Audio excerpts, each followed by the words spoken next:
Good afternoon, everybody. This is Julie with Book of Hours. I hope everybody's doing good today on this Friday. I just want to make sure that I am streaming on all of the right platforms right now. So just give me a minute here. Let's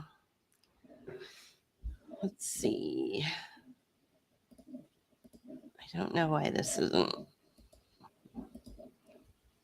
I don't know why it's not streaming on Rumble. Your licensing options, Rumble only, personal, maybe this one. Sorry, guys. I thought I had set it up, but I don't know what's going on here. So I guess I'll just have to upload it later at a later time. But I am streaming on YouTube right now. I don't know, JP, if you're listening, do you want to come in and see what I did wrong on Rumble? I thought I had set it up properly.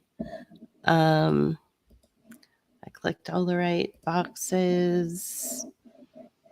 I thought I had done this already, but what am I doing wrong here? Nothing. Okay. Unable to set up live stream, please. Reload. Okay. I gotta reload that page. I was having trouble with Rumble earlier because it wasn't loading in. It was offline. Okay. So yeah, we'll just have to upload that later. So it's not a me problem; it's a Rumble problem. Guess so. Here, all you can do is you can hit reload. Yeah. All right, I will upload it to Rumble later. Okay. Thanks for coming in and helping. Okay, guys. Thanks for that. Sorry about that. Hopefully you guys are doing good today. Let's see. We've been really busy. We have a friend who's in town, and we're traveling back and forth between Biloxi and Mobile, Alabama. We were there last night. We got home really late last night, and then we are going back on Mother's Day on Sunday for an outdoor event. So we're just really busy. So let me grab my pine needle tea right here. It's been raining too. So where did we leave off? First of all, let me show you the book. It's The Difference Engine. And actually, this is even better. Sure.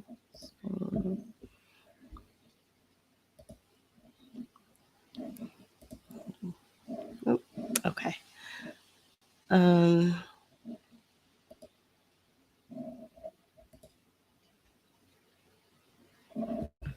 Great. Can you guys see that? Okay. Last time I talked to you, I said I would talk to you a little bit about Cory Doctorow. Turns out I found out that because it says right here that he did the introduction for some of the copies of this book. Turns out that I guess he blocked me on Twitter a long time ago, and it's JP and I were talking about it back during like the early COVID situation. A lot of these sort of NPR types like Cory Doctorow were just doing a preemptive strike, and they were like blocking people just at random. Zuby actually did the same thing to me. These are people that I never interacted with. The only thing I could say is that I think Alison McDowell was talking a lot about Cory Doctorow and using his science fiction, his science fiction novels and his fiction as fact, or describing it as, something that we would probably be dealing with in the future. Here's the deal. We're still in sort of a 20th century, let's say 1980s, 1990s technology mindset. I know that a lot of people out there are like, no way, we're in the 21st century. We've got AI and all that. No, we are nowhere near things like central bank digital currency. We are nowhere near any of that. We're looking at a debt-based currency, or a debt-based economy. That's what we're looking at. But let me just really quickly. Unfortunately, I didn't pull it up on the computer, but I can look it up here on my phone. So Cory Doctorow is a Canadian-British blogger, journalist, and science fiction author who served as co-editor of the blog Boing Boing. Remember Boing Boing? He is an activist in favor of liberalizing copyright laws and a proponent of the Creative Commons organization. Creative Commons is something that anybody who is doing anything creative online should always post, the Creative Commons line that basically says, you don't have a right to use our creative work for personal, check with us first, whatever.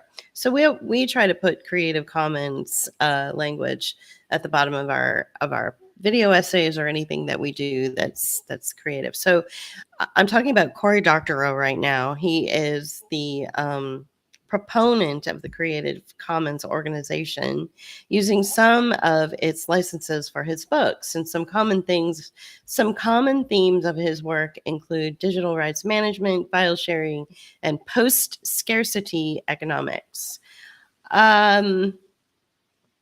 He's got some really strong opinions.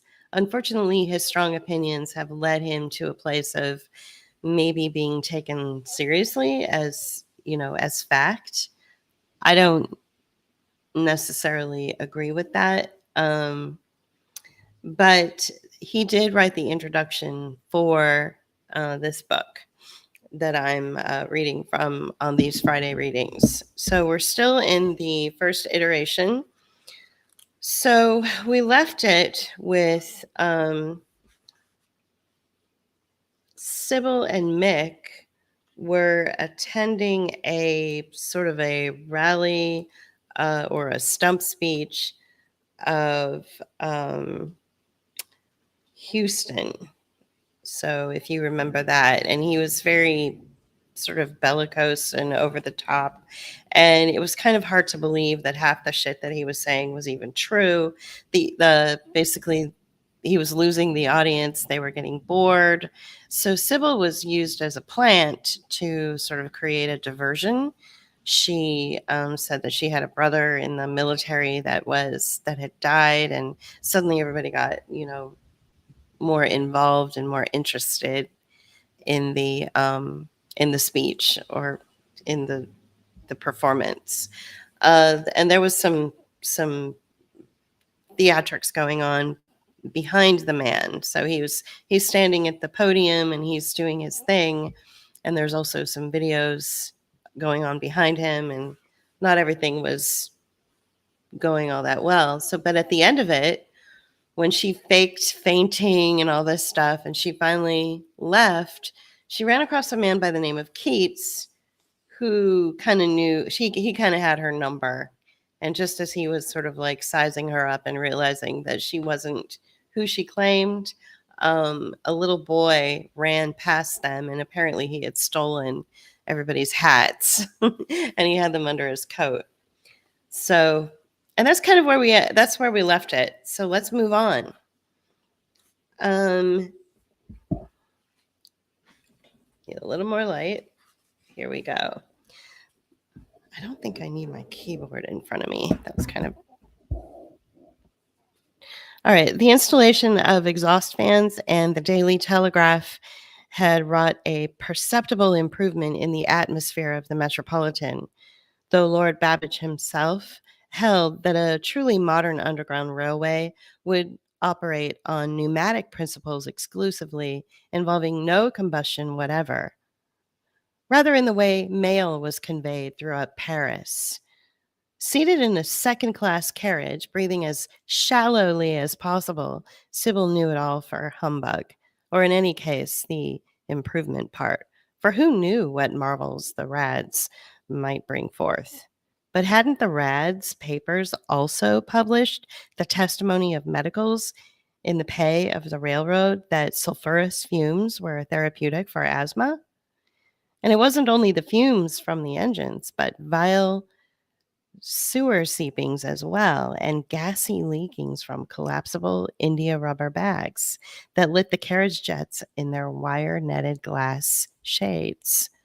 It was a queer business, the underground, when you thought about it. Racketing along at such speeds through the darkness under London, where the navvies had come upon lead water pipes of the Romans and coins, mosaics, and archways, elephant's teeth, 1,000 years old. And the digging went on, this and every night. For she'd heard their great machine huffing as she'd stood by Mick on the Whitechapel pavement.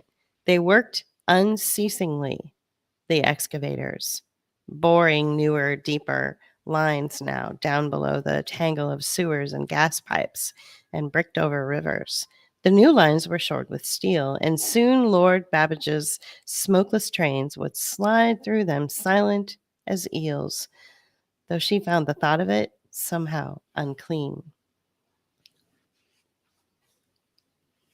The lamps flared all at once, the flow of gas disturbed by a particularly sharp jolt, the faces of the other passengers seeming to keep out at her, the sallow gent with something of the successful publican about him, the round-cheeked old Quaker cleric, the drunken dandy with his coat open, his canary waistcoat all dotted down the front with claret.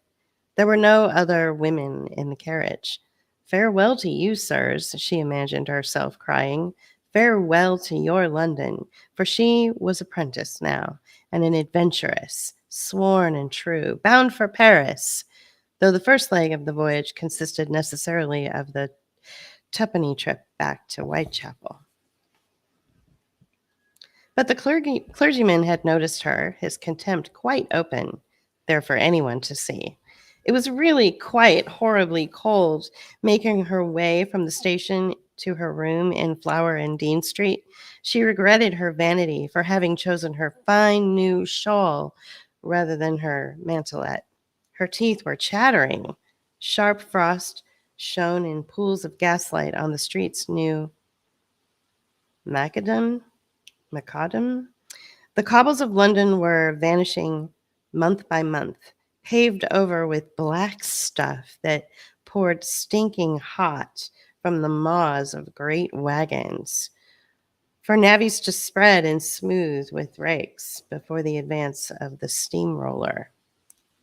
Just talking about roads.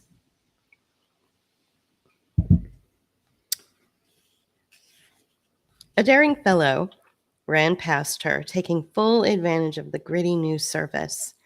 Nearly recumbent within the creaking frame of four-wheeled velocipede, his shoes were strapped to whirling cranks and his breath puffed explosively into the cold.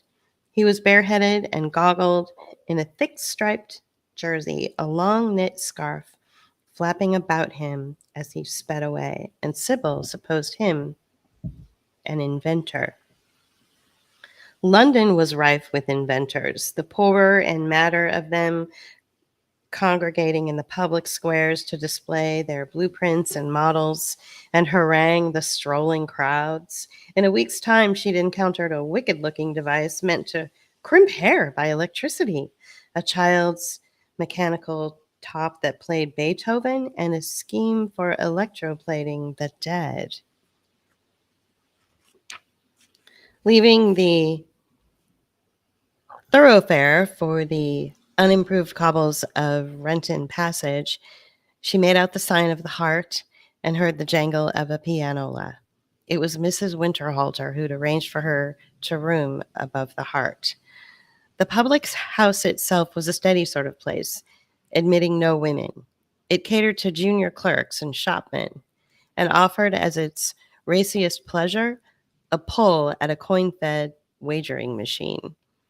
The rooms above were reached by way of steep, dark stairs that climbed below a sooty skylight to an alcove presenting a pair of identical doors. Mr. Cairns, the landlord, had rooms behind the door on the left. Sybil climbed the stairs, fumbled a penny box of lucifers from her muff, and struck one. Cairns had chained a bicycle to the iron railing overlooking the stairwell. The bright brass padlock gleamed in the flare of the match.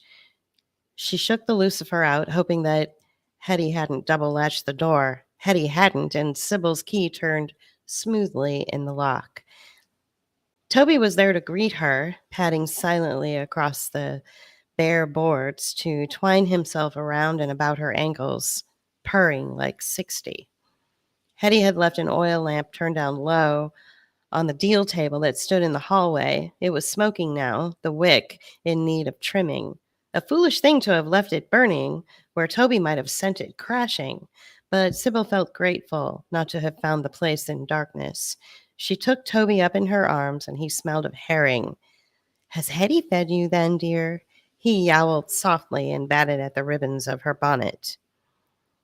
The pattern of the wallpaper danced as she lifted the lamp. The hallway had seen no sunlight in all the years the heart had stood, yet the printed flowers were gone, a shade like dust. Sybil's room had 2 windows, though they opened on a blank wall of grimed yellow brick. So near she could have touched it if someone hadn't driven nails into the casements. Still, on a bright day with the sun directly overhead, a bit of light did filter in, and Hetty's room, though larger, had only 1 window. If Hetty was here now, she must be alone and asleep, as no light was visible from the crack at the bottom of her closed door. It was good to have one's own room, one's privacy, however modest. Sybil put Toby down, though he protested, and carried the lamp to her own door, which stood slightly ajar. Inside, all was as she left it, though she saw that Hetty had left the latest number of the Illustrated London News on her pillow, with an engraving from Crimea on the front, a scene of a city all aflame.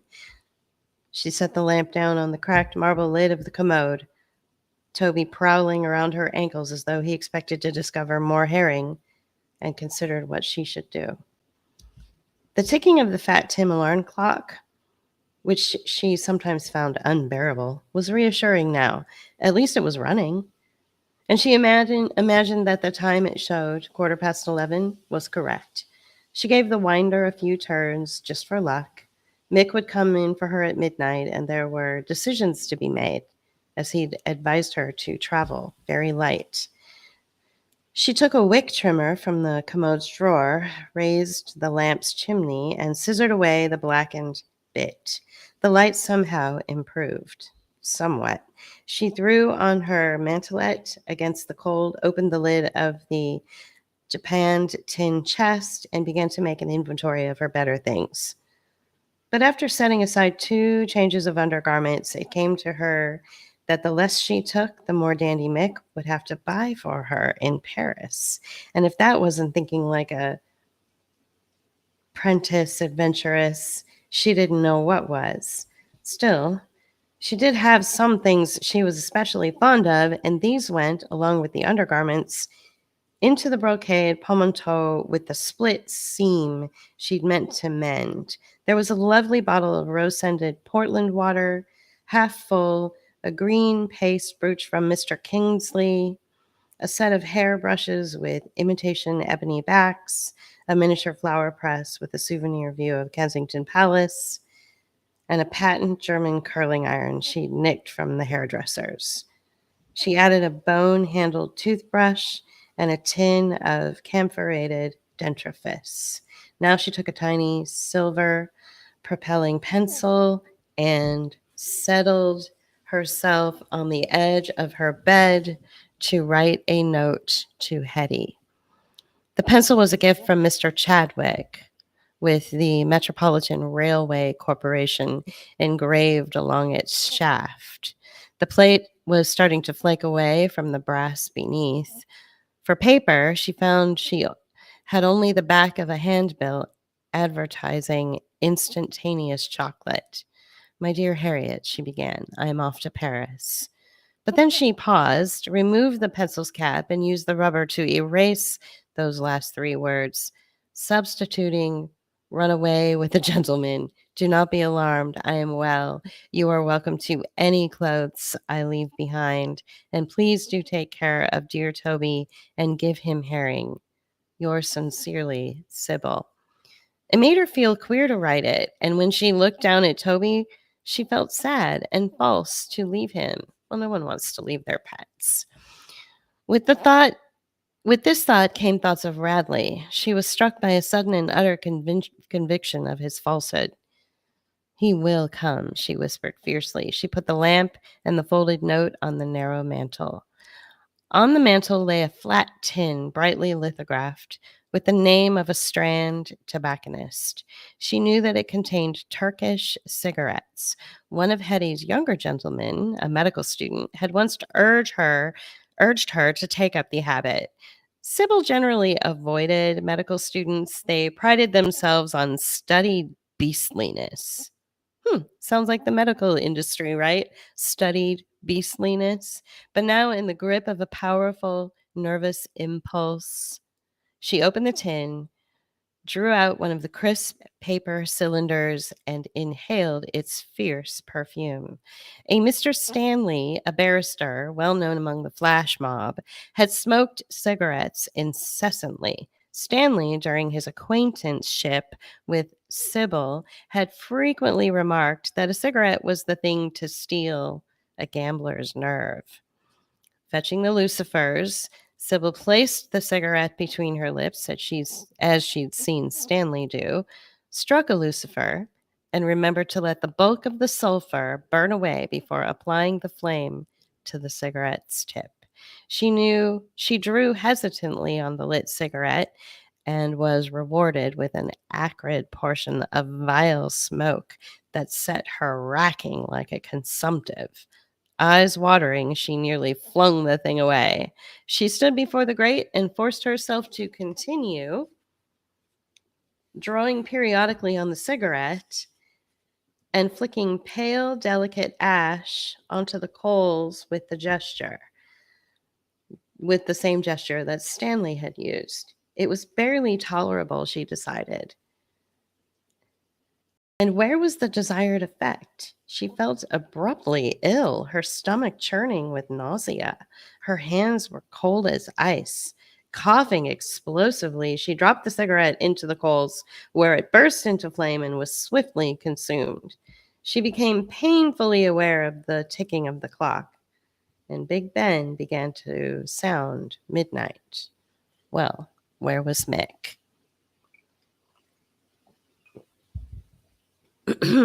So she's basically saying goodbye to her home, her cat, her things, the comfort of her life. She woke in darkness, filled with a fear that she couldn't name. Then she remembered Mick. The lamp had gone out, the coals were dead, and scrambling to her feet, she fetched the box of lucifers, then felt her way into her room where the tinny ticking of the clock guided her to the commode. When she struck a match, the face of the clock seemed to swim in the sulfur glare. It was 1:30. So Mick was late. Had he come when she was sleeping, knocked, had no answer, and then gone away without her? No, not Mick. He'd have found a way in if he wanted her. Had he gulled her then? For the cakey girl she surely was, to trust his promises?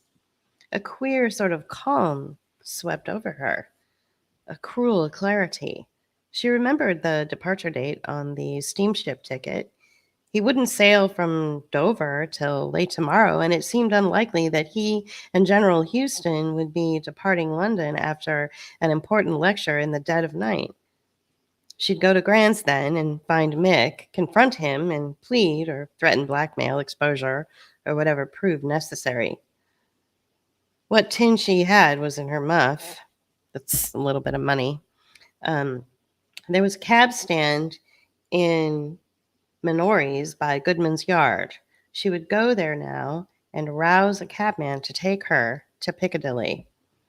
Toby cried once, piteously, as she closed the door behind her. She scraped her shin cruelly in the dark. on Cairns's chained bicycle.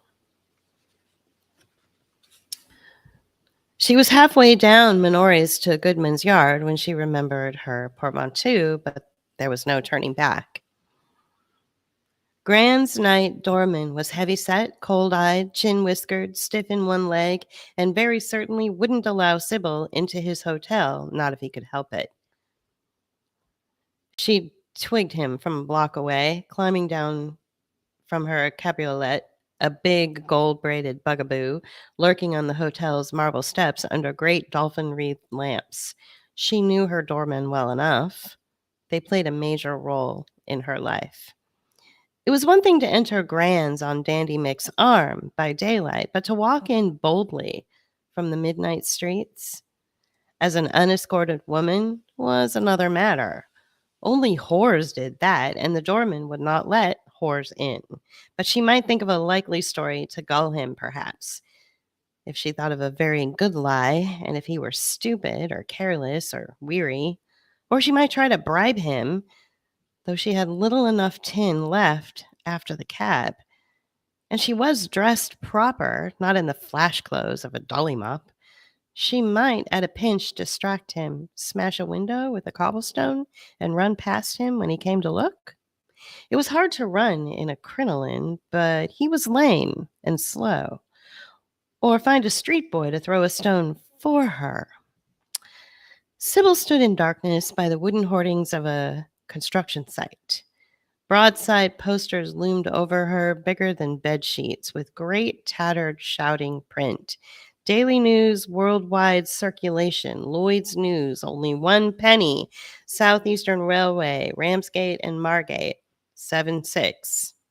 Sybil pulled one hand from her muff and gnawed feverishly at her fingernail, which smelled of Turkish tobacco. She was dully surprised to notice that her hand was blue-white with the cold and trembling badly. Pure luck, it seemed, rescued her then, or the nod of a sorrowing angel, for a shining gurney brougham came to a chugging halt in front of Grand's, its blue-colored fireman jumping down to lower the hinged step. Out came a rollicking mob of drunken Frenchmen in scarlet-lined capes with brocade waistcoats and tasseled evening canes, and 2 of them had women with them. Sybil grabbed up her skirt on the instant and scurried forward, head down. Crossing the street, she was hidden from the doorman by the barricade of the gurney's gleaming coachwork. Then she simply walked around it, past the great wood-spoked wheels and their treads of rubber, and boldly joined the group. The Frenchies were parley-vousing at each other, mustache-stroking and giggling, and did not seem to notice her, nor care. She smiled piously at no one in particular, and stood very close to a tall one who seemed drunkest.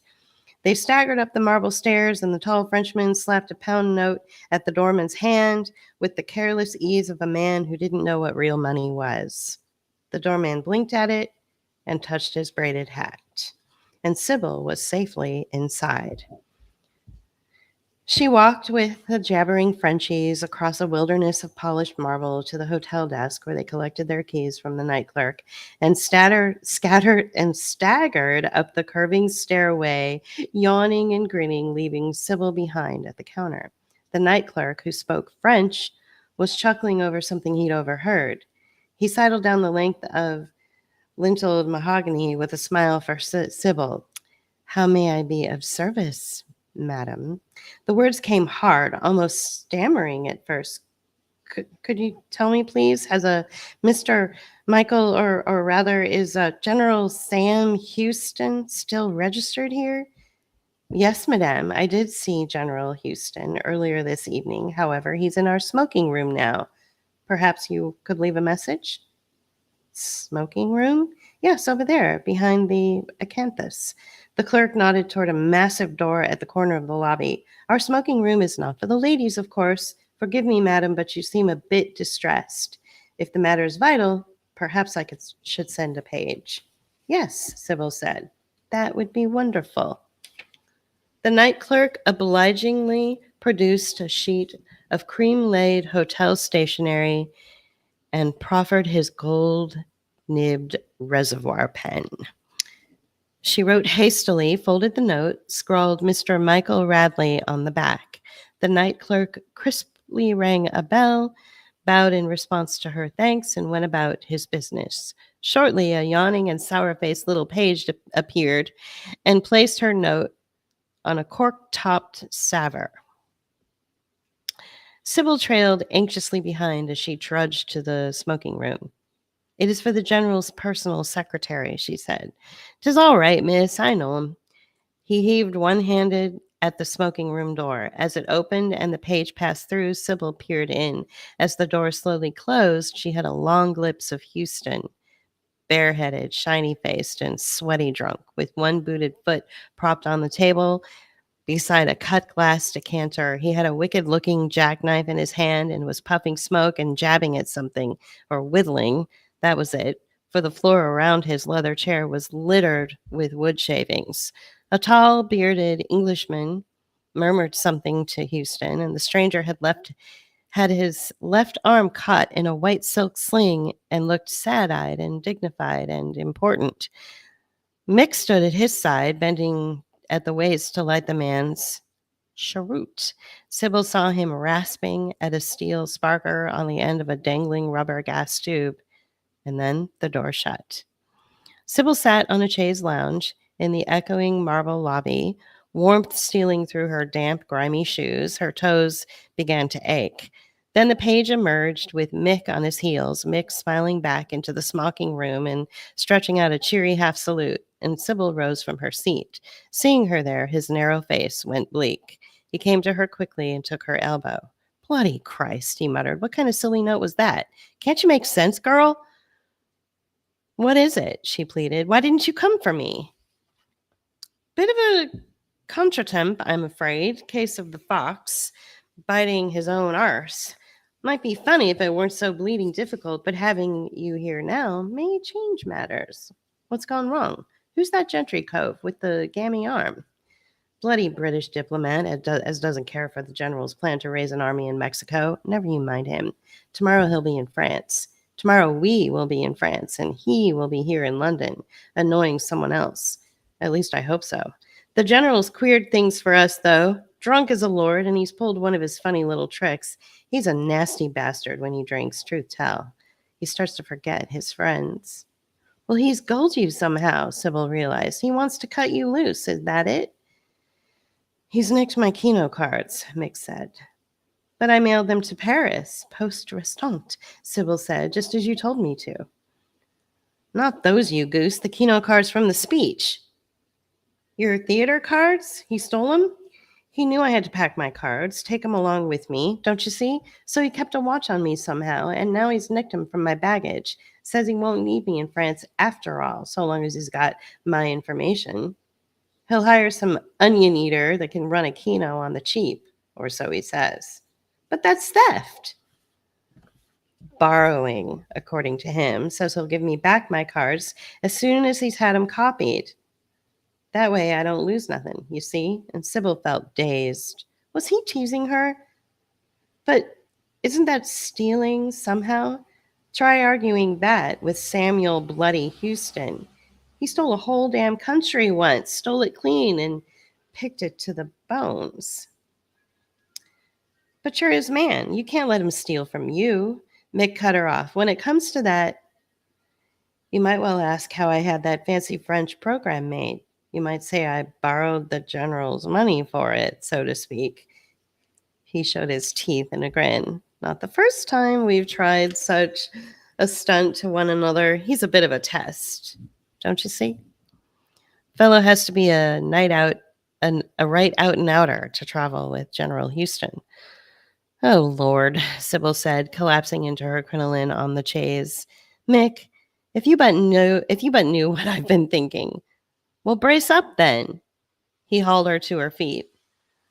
"I need those cards, and they're in his room. You're going to find them there for me and nick 'em back, and I'm going back in there and brass it out, cool as ice." He laughed. "The old bastard mightn't have tried this if not for my tricks at his lecture. You and Corny Sims made him feel he was right and fly pulling strings, but we'll make a pigeon of him yet, you and I, together." I'm afraid, Mick, Sybil said. I don't know how to steal things. You little goose. Of course you do, Mick said. Well, will you come here with me and help me then? Of course not. He'd know then, wouldn't he? I told him you were a newspaper friend of mine. If I stay too long talking, he'll smell a rat. And so he glared at her. All right, Sybil said, defeated. Give me the key to his room. Mick grunted. Key? I haven't the bloody key. A wash of relief went through her. Well, then I'm not a cracksman, you know. Keep your voice down, else you'll tell everyone in Grants. His eyes glinted furiously. He was drunk, Sybil realized. She'd never seen Mick really drunk before, and now he was lushed, lightning struck. It didn't show in his voice or his walk, but he was crazy and bold with it. I'll get you a key. Go to that counterman and blarney him. Keep him busy. And don't look at me. He gave her half a shove. Go. Terrified, she returned to the counter. The Grand's telegraph stood at the far end, a ticking brass machine on a low marble pedestal decorated with leafy gilt vines. Within a sort of bell glass, a gilded needle swung to and fro, pointing out letters in a concentric alphabet. With every twitch of the needle, something in the marble base clanked methodically, causing another quarter inch of neatly perforated yellow paper tape to emerge from the marble base. The night clerk, who was punching binder holes in a bundle of fan-fold paper, set his work aside, clipped on a pince-nez, and came toward her. Yes, madame. I need to send a telegram. It is rather urgent. The clerk deftly assembled a small box of punch cards, a hinged brass perforator, a neatly ruled form. He took out the reservoir pen Sybil had used earlier. Yes, madame. Citizen number? Oh, would that be my number or his? Well, that would depend, madam. Are you planning to pay by national credit? May I charge it to my room? Sybil hedged. Certainly, madam. Room number? Sybil hesitated for as long as she dared. I suppose I'll pay cash, actually. Very well. Now, the addressee's citizen number, if you please. I'm afraid I don't know it, actually. And she blinked at the clerk and began to chew on one knuckle. He was very patient. You do have a name and address, though, right? Oh, yes, Sybil said hastily. Mr. Charles Egremont, MP, The Beeches, Belgravia, London. The clerk wrote this down. It is rather more costly to send a wire with only an address, madam. It's more efficient to route it direct through the Central Statistics Bureau. Sybil had not been looking for Mick. She had been afraid to look. Now, from the corner of her eye, she saw a dark form scuttle across the lobby floor. Mick was bent almost double with the shoes off, the laces knotted around his neck. He charged headlong at the waist-high mahogany counter, grabbed the forward edge two-handed, vaulted over it in a split second, and vanished. And he had made no sound at all.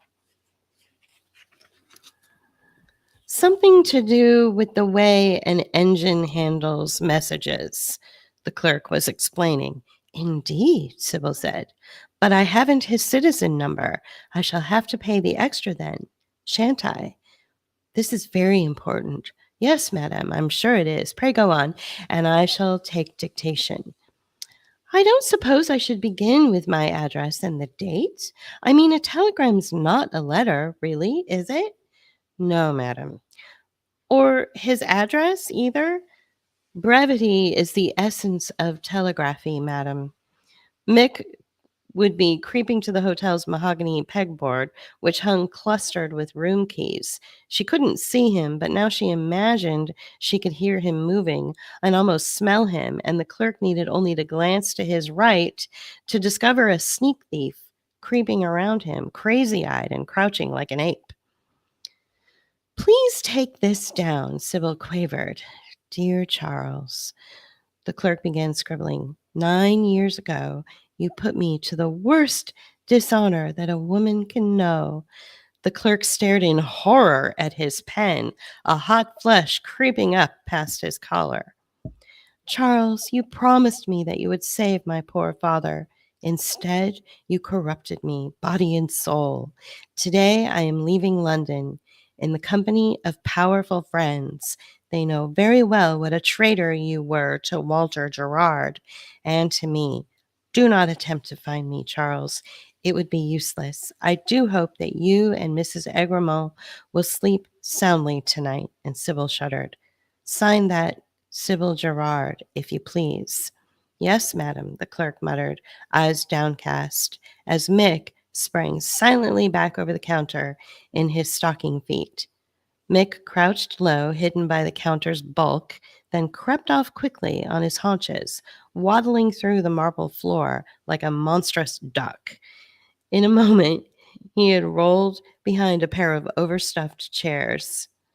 What do I owe? Sybil asked the clerk politely. 2 and 6, the clerk stammered, quite unable to meet her eyes. She counted it from the little clasp purse that she took from her muff and left the red-faced clerk at his station, punching telegram cards from his box. Mick came strolling like a gentleman across the lobby. He paused beside a reading rack hung with neatly ironed newspapers. He bent down, coolly retying his shoes, straightened, and she saw the glint of metal in his hand. Not bothering even to catch her eye, he tucked the key behind a cut velvet cushion on the chaise lounge. Then he stood briskly, straightened his tie, brushed at his sleeves, and strode straight off back into the smoking room. Sybil sat for a moment on the chaise, pretending to read a gold-spined monthly transactions of the Royal Society. Carefully, with the fingertips of her right hand, she fished behind her for the key, and here it was, with the number 24 engraved on the oval brass. She yawned in what she hoped was a ladylike fashion and stood to retire upstairs entirely as if she had a room there. Her feet ached. As she trudged along the silent gaslit hall toward Houston's suite, she felt a sudden amazement at having struck out at Charles Egremont. Needing some dramatic message to distract the clerk, she blurted out threats and rage. It had come boiling out of her almost without her will. It puzzled her and even frightened her after having imagined that she'd almost forgotten the man. She could imagine the fear on Egremont's face when he read her telegram. She remembered his face well enough. Fatuous and successful, which always looked as though it meant well and always apologized and always preached at her and whined and begged and wept and sinned. He was a fool. But now she let Mick Radley set her to thieving. If she were clever, she should walk out of the Grand Hotel, vanish into the depths of London, and never see Radley again. She should not let the prentice oath hold her. To break an oath was frightening, but no more vile than her other sins. Yet somehow here she was. She had let him do with her as he would. She stopped before the door, looked up and down the deserted corridor, fingered the stolen key. Why was she doing this? Because Mick was strong and she was weak? Because he knew secrets that she didn't? And for the first time it occurred to her that she might be in love with him. Perhaps she did love him in some strange way, and if that were true, it might explain matters to her in a way which was almost soothing. If she were in love, she had a right to burn her bridges, to walk on air, and to live by impulse. And if she loved Radley, it was finally something she knew, which he didn't, and her secret alone. Sybil unlocked the door nervously, but rapidly. She slipped through, shut it behind her, and set her back against it. And she stood in darkness. There was a lamp in the room somewhere. She could smell its burnt wick. In the wall opposite, the outline emerged of a square curtained window to the street. Between the curtains, a faint knife slice of upwashed gaslight. She faltered her way into the room, hands outstretched until she felt the solid polished bulk of a bureau and made out the dim sheen of a lamp chimney there. She lifted the lamp and shook it. It had oil. Now she needed a lucifer. She felt for drawers in the bureau. For some reason, they were already open. She rustled through them, stationary, useless. And someone had spilled ink in one of the drawers. She could smell it. Her fingers brushed a box of lucifers, which she recognized less by touch than by the dry, familiar rattle. Her fingers really didn't seem to be working properly. The first lucifer popped and fizzled out, refusing to light, filling the room with a vile smell of sulfur, and the second showed her the lamp. Her hands were trembling badly as she raised the chimney and applied flame to the wick. She saw her own lamplit reflection staring wild-eyed from tilted cheval glass, then doubled in beveled mirrors set into the twin doors of a wardrobe. She noticed clothing scattered on the bed and on the floor. A man was sitting on the arm of a chair, crouched there like a great shadowed crow, an enormous knife in his hand. He stood then, but slowly, with a creak of leather, like some huge wooden puppet that had lain years in the dust. He was wrapped in a long and shapeless gray coat. His nose and jaw were draped with a dark handkerchief. "Best be quiet now, missy," he said, holding up the massive blade, dark, cleaver-like steel. "Is Sam coming?" And Sybil found her voice. "Please don't kill me. Old goat still whoring, is he?" The slow Texan voice slid forth like treacle. Sybil could barely make out his words. "You his fancy gal?" "No," Sybil said, her voice strangled. "No, I'm not. I swear it. I came here to steal from him, and that's the truth." There was a ghastly silence. "Take a look round you." Sybil did so, trembling. The room had been ransacked. "Nothing here to steal," the man said. "Where is he, gal?" "Well, he's downstairs," Sybil said. "He's drunk." "But I don't know him. I swear, my man sent me here, that's all. I didn't want to do this. He made me do it." "Quiet now," he said. "I wouldn't hurt a white woman unless I had to. Put out that lamp." "Let me go," she pleaded. "I'll go straight away. I meant no harm." "Harm?" The slow voice was heavy with gallows certainty. "What harm there is, it's for Houston, and that's justice. I didn't steal the cards. I didn't touch them." "Cards?" He laughed, a dry sound at the back of his throat. "The cards don't belong to Houston. He stole them." "Houston stole plenty," the man said, but clearly he was puzzled. He was thinking about her and was not happy about it. "What do they call you?" "Sybil Jones." She took a breath. "I'm a British subject." "My," the man said, and he clicked his tongue. He masked his face. His masked face was unreadable.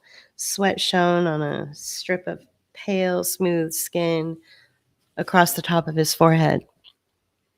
A hat brim had rested there, Sybil realized, to shield him from the Texian sun. He came forward now and took the lamp from her, turning down the wick. His fingers, when they brushed her hand, were dry and hard as wood. In the darkness, there was only the pounding of her heart and the Texian's terrible presence. "You must be lonely here in London," Sybil blurted, desperate to avoid another silence. "Maybe Houston's lonesome. I got a better conscience." The Texian's voice was sharp. "You ever ask if he's lonesome?" "I don't know him," she insisted. "You're here. A woman come alone to his room." "I came for the Keno cards, paper cards with holes in them. That's all, I swear." No answer. "Do you know what a kenotrope is?" "Another damn machine," the Texan said wearily. Another silence. "Don't lie to me," he said at last. "You're a whore, that's all. You ain't the first whore I ever seen." She heard him cough behind his kerchief and snort wetly. "You ain't bad looking, though," he said. "In Texas, you could marry and start all over." "I'm sure that would be wonderful," Sybil said. "Never enough white women in the country. Get you a decent man instead of some pimp." He lifted his kerchief and spat on the floor. I hate pimps, he announced tonelessly. I hate them. Like I hate Indians or Mexican Indians and French Mexican Indians with guns and 400 strong on horseback. Get them wind up rifles, closest thing to devils on earth. But the Texians aren't our heroes, Sybil said, desperately trying to remember a name from Houston's speech. I heard about Alamo. Goliad. The voice can't gone to a dry whisper. I was at Goliad. Sounds like Gilead from Handmaid's Tale. I heard about that too, Sybil said quickly. That must have been glorious. The Texan hawked, spat again. Fought him 2 days. No water. Colonel Fannin surrendered. They took us prisoner. All the niceties. Polite as you please. Next day, they marched us out of town, shot us down in cold blood, just lined us up and massacred us. Sybil said nothing. Massacred the Alamo, burned all the bodies, massacred the Meyer expedition, made 'em pick beans, little clay lottery pot, pull out a black bean and they kill you. That's Mexicans for you. Mexicans, she repeated. Comanches are worse. From somewhere off in the night came the scream of a great friction break and then a dull, distant pounding. Black beans, Goliad, her head was a babble. Beans and massacre, and this man whose skin was like leather. He stank like a navvy of horses and sweat. And down Neal Street, she'd once paid tuppence to view a diorama of some vast waste in America, a nightmare of twisted stone. The Texian looked born from such a place, and it came to her that all the wilderness of Houston's speech, all the places with such queer, improbable names, were truly real, inhabited by creatures such as this man. And Mick had said that Houston had stolen a country once, and now this one had followed an avenging angel of sorts. She fought down an insane desire to laugh. She remembered the old woman then, the vendor of rock oil in Whitechapel, and the queer look she'd given Mick when he'd questioned her. Did others work in concert with the angel of Goliad? How had so strange a figure managed to enter Grand's tonight, to enter a locked room? Where could such a man hide, even in London, even amid the tattered hordes of American refugees? Say, he's drunk? The Texian asked. Sybil started horribly. What? Houston. Oh, yes, in the smoking room. Very, very drunk. Be his last then. Is he alone? Mick was with him. He's with a tall man. I don't know him. Does he have a beard on him? His arm broke? Yeah. Yes. He made a smoking sound between his teeth, or he made a sucking sound between his teeth. Then leather creaked as he shrugged. Something rattled to Sybil's left. In the faint glow from the curtain window, she glimpsed the gleaming facets of the cut glass doorknob as it began to twist. The Texian leapt from his chair. With the palm of one hand pressed tight against her mouth, he held the great dirk before her, a hideous thing like an elongated cleaver, tapering to a point. A length of brass ran along its spine with the blade inches from her eyes. She saw notches and nicks along the brass, and then the door was opening. Mick ducking through, his head and shoulders stenciled out by the light in the corridor. She must have struck her head against the wall when the Texian flung her aside, but then she was kneeling, the crinoline bunched beneath her, watching the man hoist Mick against the wall, a single great hand about his throat, the heels of Mick's shoes beating a frantic tattoo against the wainscoting until the long blade struck again, filling the room with the hot reek of Butcher Row. So where are we? I'm actually going to leave it there. We are, we're at the 1 hour mark. So I'm going to leave it there and we will pick this up next week, next Friday. Very exciting stuff. I love this book so far. I'm so glad I pulled it off our bookshelf. Maybe I'll talk a little bit more about Cory Doctorow next week when I'm a little more prepared. As I mentioned, we've just been really busy. If you are just listening for the first time, this was part 3, or this is the third Friday reading that I've done of this book called The Difference Engine. So you can go back and listen to parts 1 and 2 so you can catch up. And on Wednesdays, I try to do a little something just for the patrons and the subscribers. There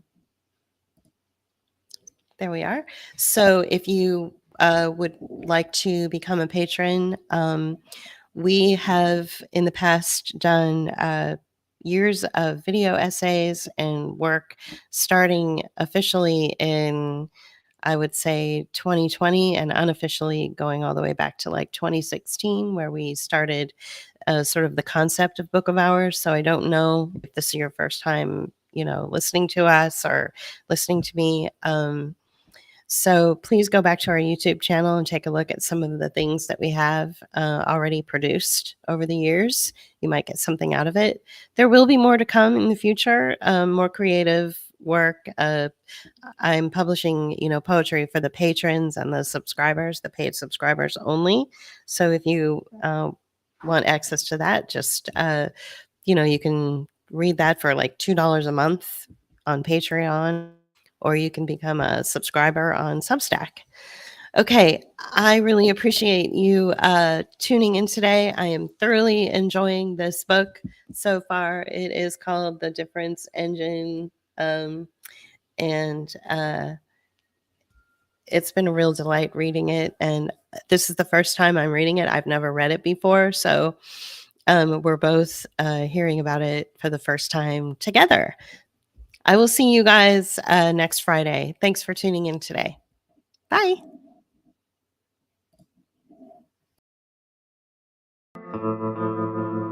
You can help us continue our work by becoming a patron at patreon.com/bookofhours, or leave us a one-time donation at paypal.me/bookofhours. Or you can use Cash App. Thank you.